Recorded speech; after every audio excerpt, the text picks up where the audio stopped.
வணக்கம். நான் இன்னைக்கு சொல்லப்போது பார்த்தீங்கன்னா கஷாயம். இந்த கஷாயம் எப்படி வைக்க போகிறதுன்னு தான். இது வந்து பார்த்திங்கன்னா அதிகப்படியான சளி பிரச்சனை இருக்கிறவங்களுக்கு இந்த கஷாயம் நல்ல ஒரு தீர்வை கொடுக்குது. இது இயற்கையான முறையில் நம்மளே வீட்டில் இருக்கிற பொருளை வச்சு நம்ம தயாரிக்கும் போது நமக்கு நல்ல ஒரு பயனை தரும்.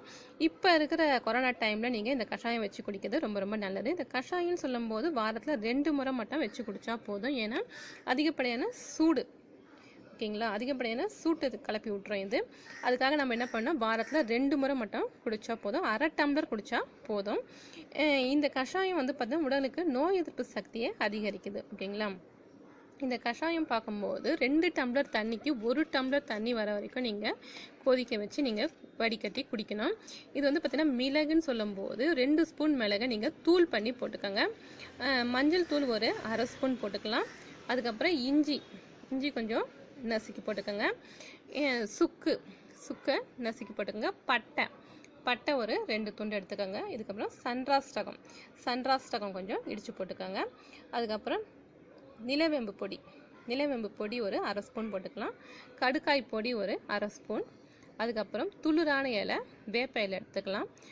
அதுக்கப்புறம் நுணா இலை ஒரு 3 இலை. துளிரான இலை, எப்போவுமே துளிரான இலை தான் நமக்கு அதிகப்படியான சக்தியை கொடுக்கும். ஓகேங்களா, நுணா இலை ஒரு 3 எடுத்துக்கலாம். அதுக்கப்புறம் பார்த்திங்கன்னா துளசி ஒரு 3 கொத்து எடுத்துக்கலாம். அதுக்கப்புறம் கற்பூரவள்ளி இலை ஒரு 6 எடுத்துக்கலாம். ஆடாதொட இலை துளிரான இலை ஒரு 2 இலை எடுத்திருக்கேன்.